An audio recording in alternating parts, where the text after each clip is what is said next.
This is the story of the one. As a maintenance engineer, he hears things differently. To the untrained ear, everything on his shop floor might sound fine, but he can hear gears grinding or a belt slipping. So he steps in to fix the problem at hand before it gets out of hand. And he knows Grainger's got the right product he needs to get the job done, which is music to his ears. Call, click Grainger.com, or just stop by. Grainger, for the ones who get it done.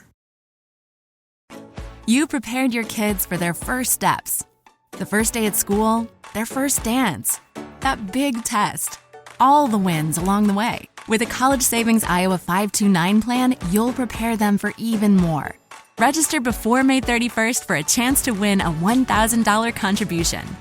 Visit collegesavingsiowa.com to make the first move toward a bright future. College Savings Iowa. It's how parents get through college. Administered by the State Treasurer of Iowa. Uh-oh. Hashtag no music, no intro. Feels good to be a Saints fan. Feels good, bro. Beautiful. Going to a game against the Falcons where everyone predicted them to win, and for them to come back 18 points, score 19 points, and lose at the final seconds. Just the most Saints poetic. You could have like just copy and paste this game to like any year, like the past 15 years, bro. Just like this game just played out exactly like so many different years. Like we've seen this game so many times. It shouldn't even shock anybody. It's the best hits, bro. It was the best hits. And I don't know. I can't speak for you. It's just weird, and maybe this doesn't make any sense. Sometimes, for games, you just get weird feelings, and I just had this weird feeling about the Falcons game all week to it, and it was just and I said it last week on the recap show for the Tampa Bay pod. I was like, this is it right here. This is the zenith. Because I know this team. Let's start with the obvious. Let's start with the obvious. What Sean Payton has done to this team offensively with the lack of playmakers that this team has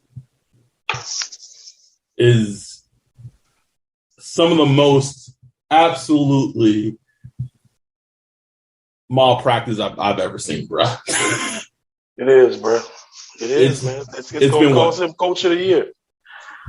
Maybe 2 to 3 years in the making. Every draft, come and gone.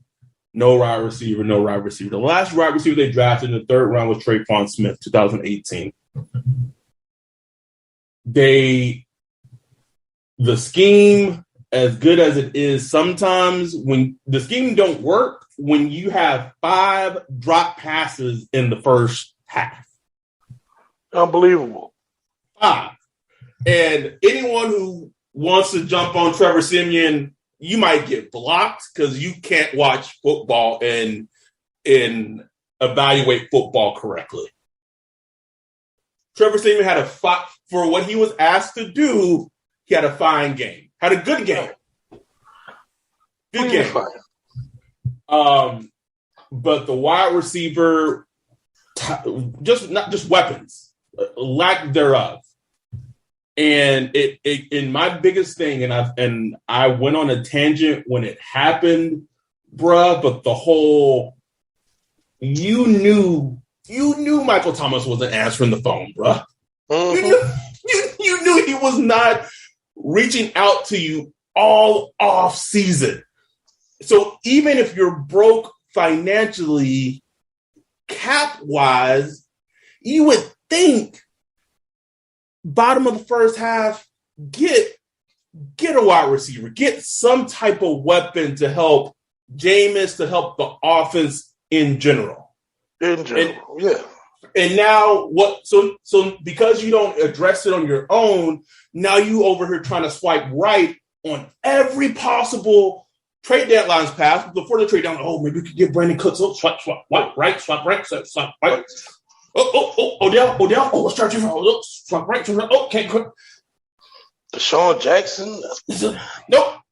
Miss all of him. So now you're stuck. You are stuck. And bro, when hashtag Finding Nemo started making. At first, it felt like it was garbage time, and I guess it was kind of garbage time. But then it did. But like when he started making all those catches, bro, I was like, this motherfucker right here. I can't stand that dude, bro. I can't stand him, bro. I don't like Adam Trautman, man. Like, fuck him. Fuck that dude, man. Anyone who came at me when I tweeted it 3 weeks ago, hashtag bring Jared Cook back. Bring him back, though. Anybody, bro. This dude dropped, like, key passes, too, and they kept going to him, man. Right? That was the most frustrating. Then they said Jawan Johnson, which, I mean, I really did. I didn't care either way, but it's just like, bitch Troutman. That motherfucker need to be bitched. Please. I don't know, man.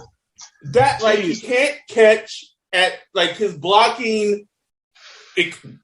What do you do? Have a hold on a key drive. Just always showing up at the wrong time, man. Bro, I don't Finding Nemo like a bill collector, bro.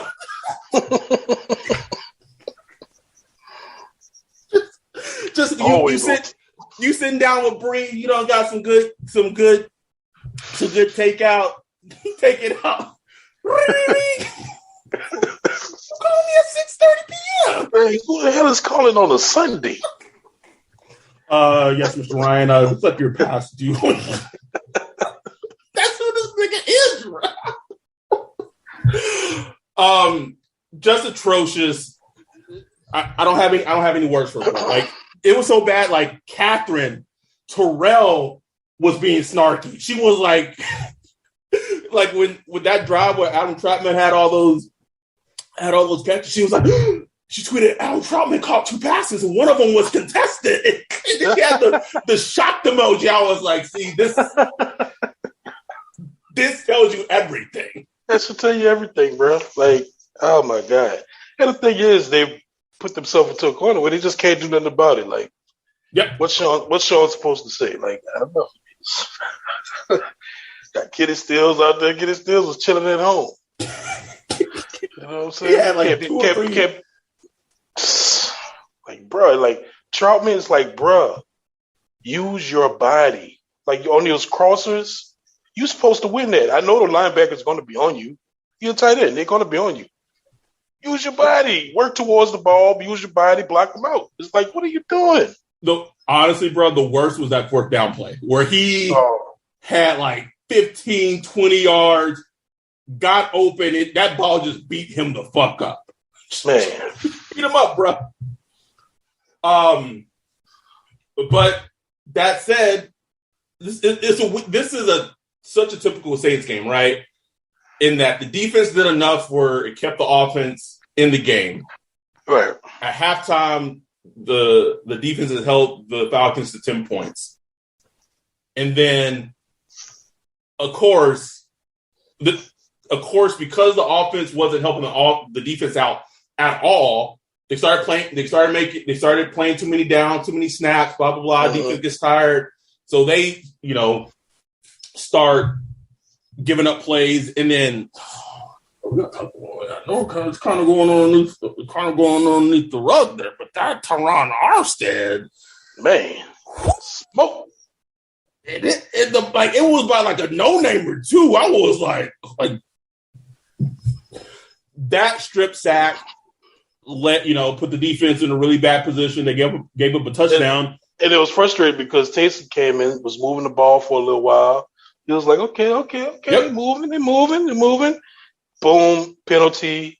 So then Sean was like, fuck it. Let's just put Simeon back in. Strip sack. it's like, come on, like this is every second. I have seen this game so much. It just was funny to me. I was laughing. Bree was like pissed. I was just laughing like this is fucking hilarious. I was not pissed at all, man. It was just funny. So gotten so far past pissed with this team, and then what happens, right? An improbable complimentary football. Offense gets on track. Offense first had like a garbage time touchdown. It was like, oh, okay, whatever. And then the defense gets a stop. Offense goes back out, gets another touchdown, and it's like, oh, it's like your old Saints meme, bruh. The Carmelo Anthony, like, oh shit, that meme was this game, bruh. Mm-hmm. That entire meme, bro. What's this game, bruh? Get another touchdown. Okay, so now it's like, all right, we get it. Falcons about to go back after. You got to make some plays. You got to get the ball back. First time in the entire game, defensive line shows up. Cam Jordan gets a sack, pushing them back, leads to a punt. Deontay Harris, the MVP of the offense, pretty much of the game, had a bad drop, but it's you see how much he means to the offense. Yeah. Has a great punt return. And I was like, oh shit. Seaman Demon legacy drive? About to see it. Yeah. What does he do? Takes him down the field. Offense scores. Yeah. Now we can have a conversation of like, why did Sean go for 2-point conversion on both those touchdowns? Yeah, he can. We can. I think that's a little nitpicky. Because at the end of the day, with 1 minute left, I know the defense was kind of up and down today, but if you score a touchdown, if it's 1 point, you expect them to not let the Falcons get down in field goal position. Right. And that's I was completely fine with the 2 points. I was pissed off at the play choice. Like, yes, wouldn't you want to at least for one of them use Taysom there? At one of them at least, because I mean, he just presents a numbers problem. Like, you know what I'm saying? Like, even if everything gets blocked up, it's like, okay, Taysom can at least try to run for the corner, reach out for the pylon. You know what I'm saying? Like, there's an option there. But with Simeon, I mean, come on now, like you're just asking a lot of Simeon right now. Like, you know what I'm saying? Like, yeah, like. Asking too much of the Seaman Demon. Like, what this man is 2-point conversions and touchdowns. Like, to these dudes, like you're throwing to these motherfuckers. Like, that's what got me. But once they scored that touchdown, and I looked at that clock, and that motherfucker said 1 minute, 1 second. I said, like, you can ask Brianna, bro. I said, fuck, scored too quick. 100%, bro. And to me, I was like, man, couldn't we have like taken down that clock? Like, and that's the gamble of like how far down do you take, or you don't want to score too soon. I know most NFL coaches and offensive minds is like, man, you don't know what can happen down there. Right.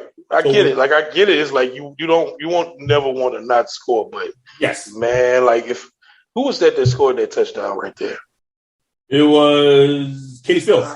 Kenny Stills. Like, I just like, man, you should have just run right out at that corner. Come on, we can get less than a yard. We could get a yard against the Falcons. Yeah. But I get it. Like, Sean Payton does never think, like, not once have I seen him ever play like that. Ever. Never. Like, not try to get a touchdown. So. And then, I don't know. So the Saints had one timeout, right?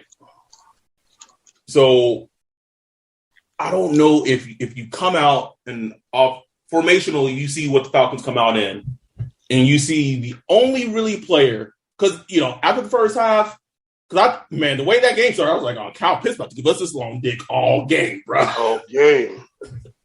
After like the first and a half quarters, like that completely subsided. And speaking of the whole not having weapons thing, Cordell Patterson was a free agent, bro. Just chilling. Yeah, just chilling, bro. And a weapon. Part of me understands it on one side, on one half of it, because He's been a lot of places, blah, blah, blah, blah.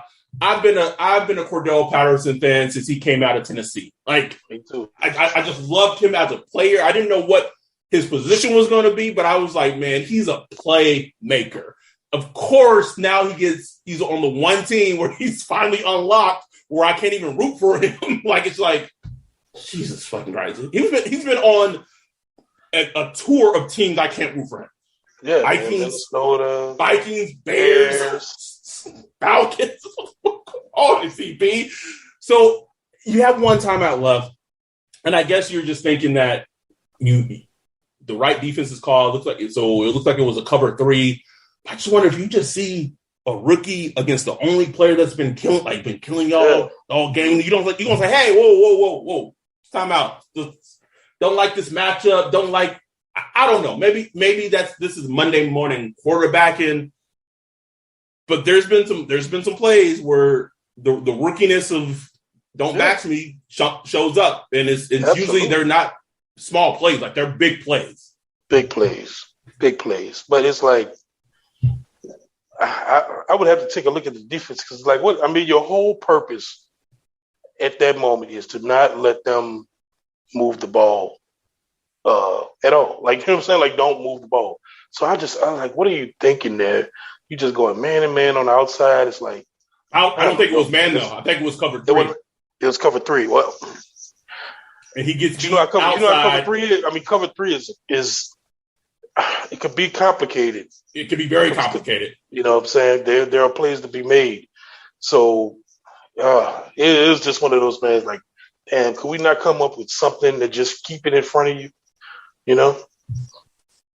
But it is what it is. But, you know, I mean, come on now. Like, we've seen Matt Ryan, say what you want about it, but we've seen him get the team down in the field goal range in the last second millions of times against millions of teams. He's done that shit in his sleep. Like, I mean, they won twice alone that year. I mean, this season, that same way. Yeah. So it's like, it's when I saw that. It was it. When I saw that 1 minute, 1 second, the only thing that gave me a saving grace is I thought about last week. I thought the same thing with Tom Brady. Right. You know, the defense came and shut him down, but obviously that was a completely different game. The defense, you know, was very confident last week. This week, they was just getting whipped. Yeah. So I was like, I don't know. But I don't know, man. Like, at the end of the day, like, this game here, it sucks. It takes away one of the things I wanted this season was to sweep the Falcons. But I really don't come away feeling like that much different about this team. Like, I feel the same as I went in. Like, they probably win about 9 or 10 games. This will be one of the losses, you know what I'm saying? Like, but it's just like, like, to lose this one, when you're right on Tampa Bay's ass as far as like blow me out. Pause. Just blow me out, bro. Like, I had this conversation with my girl on the couch. I said, like, because she was watching the Niners getting taken behind the woodshed against Colt McCoy earlier, and I was like, I'd rather the Saints would have lost like this. Like, but that's not in their DNA. Like, that's not. They got to set up for Sanders. That's not our setup or our journey as Saints fans. I will say this though. I tweeted this before the game, or this morning before the game got started. As much hype as the whole hashtag we first, you got 2 firsts and who first playing today, Cam Jordan, David Onyemata back, and historically, the Falcons have shown that their offensive line is ungood. Didn't see a lot of pressure today, bro. Nah, that shit was sleepy. Matt Ryan had a lot of time in that pocket to make some plays, bro. Matt Ryan was running the ball, juking Demario. When I saw him juke Demario Davis, I'm just twice. I'm like, okay, it's that game. Like, this is right. It's that game, huh? Okay, I got you. It's just like, oh man, he just never can do anything consistently, bro.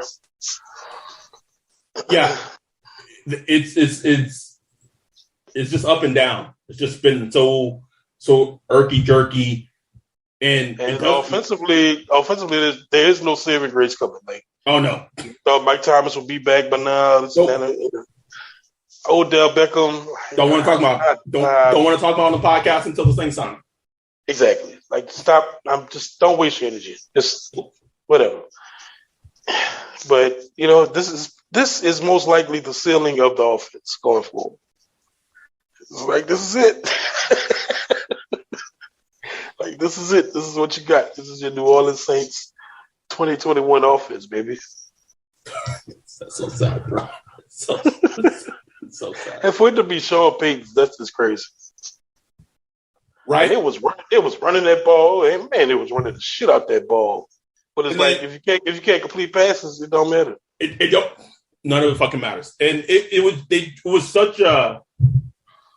I won't say it was an uninspiring effort, but just it was like so many penalties and just holding calls and just had a 3rd and 29.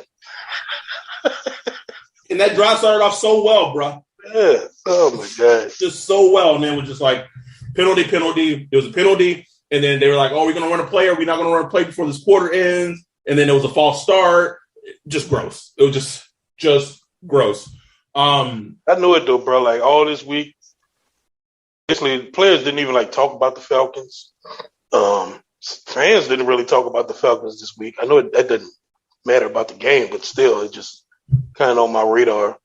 And then I heard that last week was a bat game. He brought out the bat, and I don't know. This has always been a theory of mine. I always wish I could find out like what's the record of Saints games after bat games. After a bat game, I bet it's below 500. Like I bet it's almost guarantee you, bro, because you could just see that like the energy wasn't there on either side. There. Well, besides Mark Ingram, those runs to set the tone and like the start of the game, but just the energy it just didn't feel like it was there, man. Right. Especially defensively. Man, Ryan came out that thing smoke. He said, like, you can tell they had that dialed up. Like, look, we're going to get Kyle Pitts on Lattimore. If he's manned up on press, then we're going to double shake his ass and go. 3 weeks in a row, bro. We talked about on this podcast. This press man, he's trying to do with these bigger receivers, bigger offensive. Chill out. They play the Titans next week, and I already know what's going to happen. You already know. Book it. If he's press man on AJ Brown or Julio, I'm not so much worried about Julio. But AJ Brown, we know the Julio book. But AJ Brown, that's like a 50, 60-yard touchdown. I'm calling this shot on the podcast, Ryan. I've seen it. Chill out with that shit, man. It's okay to play a little off. It's okay. You have the speed to catch up, and even if you don't, like if it's in front of you, it's not the end of the world. But we've just seen it. Like he was. I mean, I'm not saying that he's had a bad season because at times he's looked like a top 3 corner, but this once a game, bro, it happens and it's leading to big plays and it's on my radar. It's on my radar. We do got to talk about CD Deuce. He leaves the game with a toe injury. Took his shoes off. He was on the cart. And then CD posed something on Twitter, some Bible scripture. I don't know. It seems ominous. Like it doesn't seem like a good thing. It sounds like he might be out, an extended period of time, or maybe the season that no one really knows. But although he has not played extremely well this season, it's just been mediocre at times, even below mediocre. Like that depth. Yeah. Now you got to move PJ, who has excelled at being like that third safety, Robert role. Now he got to go in the slot, and then I don't know. Maybe put Roby in there, because he's played quite a bit at the nickel. So yeah, it's just testing depth now. But where's Pete Werner? Had a Pete Werner sighting. Pete Werner.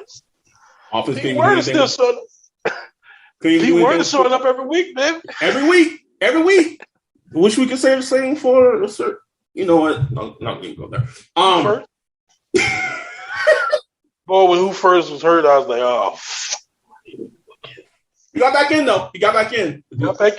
Good thing it wasn't the Saints right now. Let me give you the NFC teams in the playoffs right now. Okay, you ready? Did it. Number 1 seed, Cardinals, 8-1. Number 2 seed, Packers, 7-2. Number 3 seed, Tampa Bay, 6-2. Dallas, 6-2. Rams, 7-1. The Saints right now are sitting 6th at 5-3, and the fucking Atlanta Falcons are sitting 7th as of right now at 4-4. See what y'all did? That's what y'all did. Y'all gave the Falcons season life. Life, bro. Life. Isn't it? And this is why this Saints team is so aggy. The top four, the 2 of the top 4 seeds in the NFC, the Saints have beat. And they beat the Packers like it wasn't even close. Shout out to our boy, in the Discord. I don't know his name. Was it Anderson? Yeah. He posted like the Saints have like a better winning record against winning teams this season than losing teams. Oh, I think that was David. David, yeah. David Howe. Yeah. My dude out of UK. Yeah. Okay, so combined records of the teams that the Saints have beaten, with the Saints wins excluded, 23-13. Combined record of the teams that we've lost to, with the Saints losses excluded, 8-15. Make it make sense for me, bro. I think what we're seeing is that there's been so many games like this throughout Saints season, especially recently. But because of the margin of error on offense is so razor thin, like Drew, say what you want about Drew. Like he made up a lot and sometimes with very little. Oh yeah, and someone put in the Discord, like, I think it was you, like, you don't even know if Prodigy could do anything with these dudes right now, bro. Yeah, bro, I really don't, man. Like, this is like the worst time they have really bottomed on the skill position. Because like a great quarterback can raise the level of the players around him. But man, we asking Trevor Siemian to raise the level like that. And some of them balls Trevor was throwing was on the money, bro. Like, on the money. It's like, y'all go help Trevor out. Help the man out, Jesus. I will say though, the Saints 5-2, and today in the NFL in general was crazy, right? Had the Broncos beat the Cowboys. Yeah. You had the fucking Jags beat the Bills. Insane. Oh, they won that game? Oh, yeah, bro. 9-6. Been saying the Bills was fake all season. No one saying it, bro. Listen to me. Come on, bro. You've been beating that drum, bro. You've been beating that shit. I just have this thing where a lot of times people in the media, in the football media, see teams a certain way, and I just don't see them that way. Yeah. For the longest time, it was the Colts. Every fucking year. Everybody love the Colts. It's Colts. Chris Ballard. Fuck out of here. And in the last couple, even going into last year, that AFC Championship game, the Bills against the Chiefs, I didn't give the Bills any chance to beat the Chiefs. Because at times, as great as he is, and I'm not trying to take anything away from him, at times Josh Allen is still sometimes very much just Josh Allen. And today he threw an interception, he had a fumble. Like, I don't know, man. So we play them on Thanksgiving. They'll probably beat our ass. I don't know. But who won the Green Bay Chiefs game? Chiefs. Chiefs won. Okay. Yeah. So it's just, I don't know. It's just one of those things where sometimes I just trust my eyes. That's it. I just trust my eyes. But I mean, the Saints, I guess an AFC team next week, but they got to go on the road the next 2 weeks, and they got to They got to bunker down, bro. Yeah, man, I'm not predicting anything. Like I have no idea how that game would go. It would not surprise me whatsoever if they lose that game. Wouldn't surprise me whatsoever. Wouldn't surprise me if they take care of business. So I can't predict that at all. I would think they would be up going next week. Coming off a loss like this. But I mean, they get a big, reprieve by not having to face Derrick Henry. Yeah, that's huge. But still, going against former Saints legend Adrian Peterson, though. But and look, Tannehill, he can put it up there. Oh yeah. You put 3-4 touchdowns on you right quick. You're just looking like oh shit.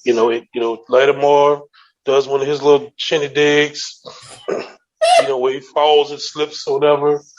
Marcus Williams takes a bad angle here. Bro, when Patterson run that sideline, I was like, and I know he wouldn't have done it, but I was like, man, just let him score. Just let him score. Man, please. That's what I was saying. Just go. Just let him go. Let him score. Because that's the only way they had a chance. But can we talk about 2 first calls in the fumble? Man, he punched the fuck out that ball. Man, it's like, where your help at, bro? Because he came in there and I ain't gonna lie, bro. If he punched me like that, I'd have died. It's like that video of that old man.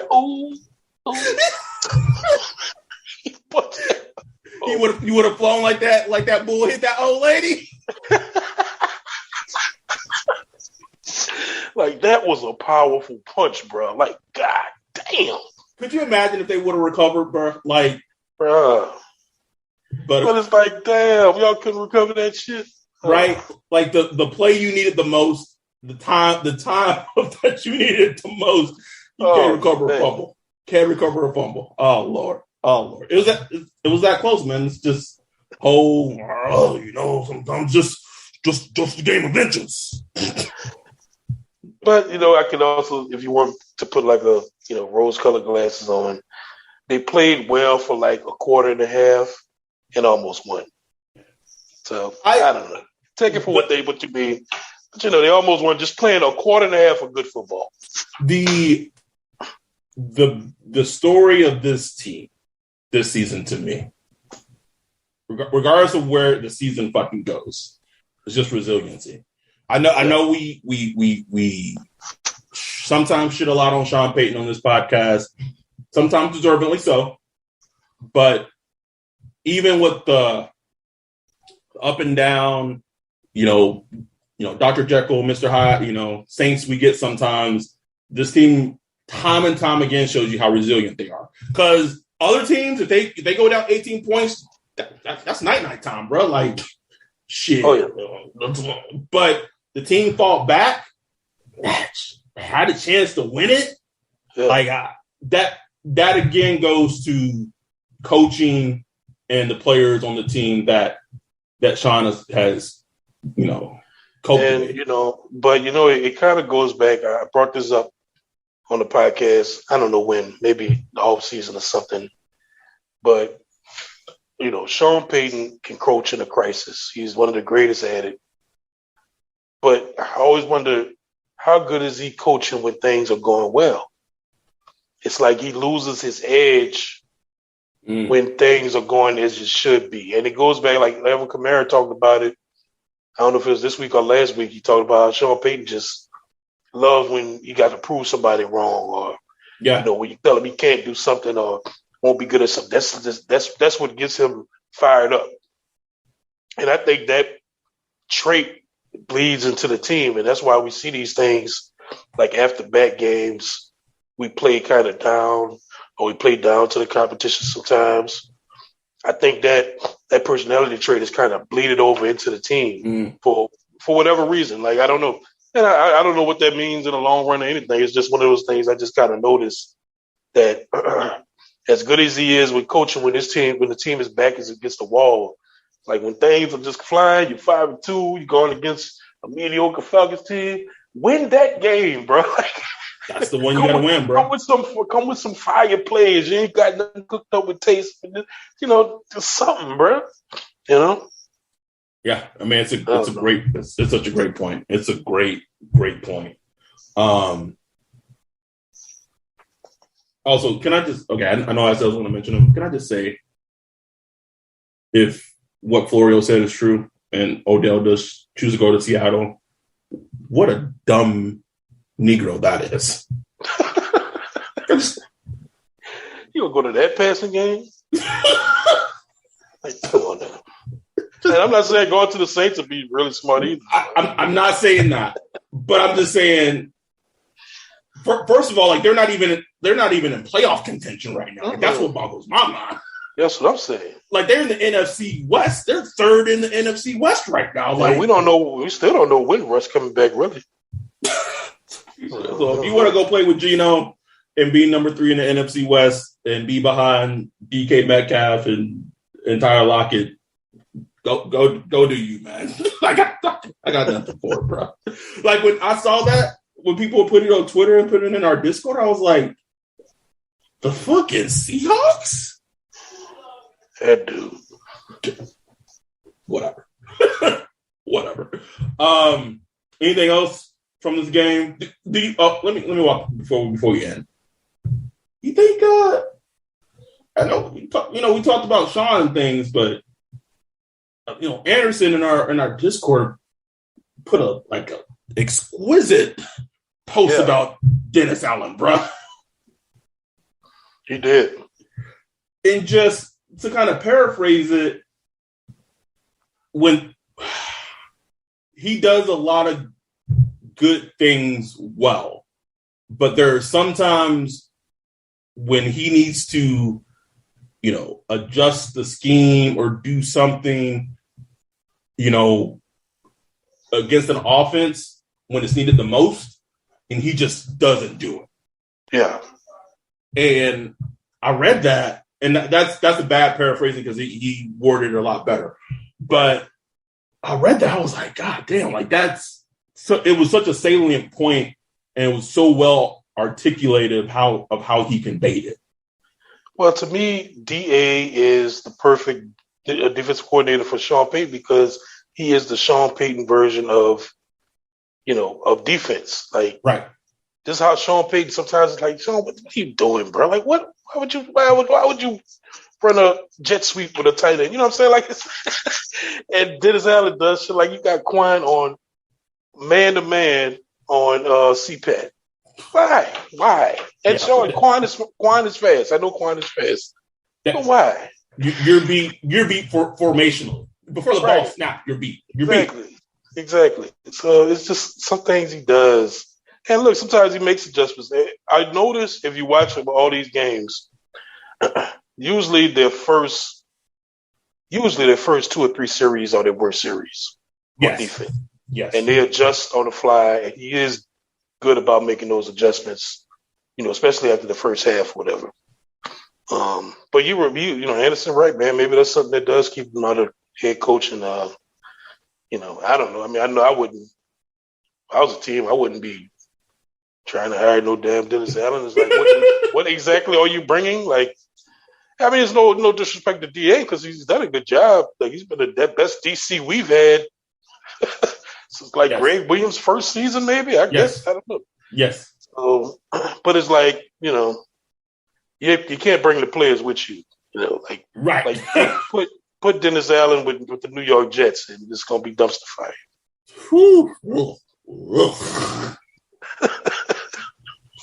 That's just gross thinking about. Be trying to run cover 3 and cover 4 and all that shit with them niggas. Shit. Good luck. I mean, we can't run cover 3 with Exactly. dude. Again, for people who listen to this podcast, I'm glad. One thing I am thankful about in doing this is just seeing the tweets of people and fans who've just learned to just detach and just be along for the ride. It's just enjoy it, man. It's just jokes. It doesn't matter in the grand scheme of the things. Don't let these dudes ruin your week, your Monday, the rest of your Sunday. It ain't that serious. It's not. It ain't.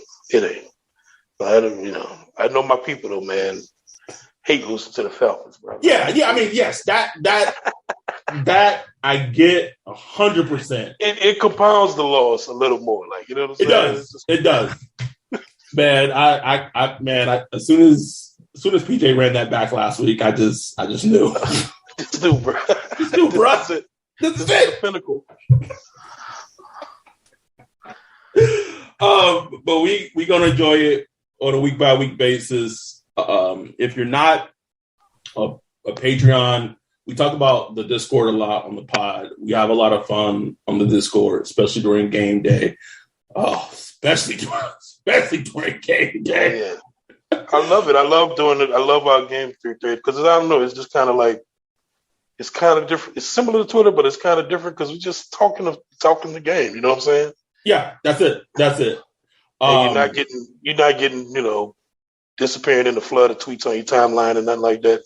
Correct. Yeah, it's a cool place to be. So if you want to join the Discord, become a Patreon member. The link is you have to be a Patreon member to get access to the link on our Patreon. And if you can't, if the link doesn't work, just DM me or Adam. Yeah, and we'll shoot it to you. Well, I'm like a bouncer, bro, and I'm not like the old man white gift bouncer who the little pat down. I'm like, no, I gotta see proof. So me. Snapshot or something. Something shit. Like the last person I sent the link to DM, I was like, hey, show me proof. But we have fun in there for our Wednesday or whenever we do the preview show. It's going to be a goal of mine to reach out to Dr. Lindsay Mitchell, resident Titans fan, who her team, I believe, has the number one seed in the AFC right now, depending on what happens tonight, which is fucking wild. Hopefully, if we can arrange it, check in with her to see if she's been able to emotionally detach herself. I can tell you right now. Nope. Yeah, I mean, her team beat what? It was like they beat the Bills, and they beat the Chiefs, and then they beat the Colts in overtime. Lindsay over there just man honeymoon stage. So I'm going to try to reach out to Dr. Lindsay Mitchell, who is a sports psychologist. We've had her on the show before when we did our sports psychology episode, which is great. If you haven't listened to that, go check it out. Hopefully we can get her on so we can preview the Titans game together. And that's it, man. We'll see what happens when the Saints play the Titans. If anything does happen that needs an emergency podcast, we'll record it. I mean, it is the Saints, so because we never fucking know. But with that, enjoy your week, enjoy your weekend, and don't let these niggas stress you out, please. With that, we're out. Peace. When you need mealtime inspiration, it's worth shopping Baker's, where you'll find over 30,000 mouth-watering choices that excite your inner foodie. And no matter what tasty choice you make, you'll enjoy our everyday low prices, plus extra ways to save, like digital coupons worth over $600 each week. You can also save up to $1 off per gallon at the pump with fuel points. More savings and more inspiring flavors make shopping Baker's worth it every time. Baker's, fresh for everyone. Fuel restrictions apply. When you need mealtime inspiration, it's worth shopping Baker's, where you'll find over 30,000 mouth-watering choices that excite your inner foodie. And no matter what tasty choice you make, you'll enjoy our everyday low prices, plus extra ways to save, like digital coupons worth over $600 each week. You can also save up to $1 off per gallon at the pump with fuel points. More savings and more inspiring flavors make shopping Baker's worth it every time. Baker's, fresh for everyone. Fuel restrictions apply.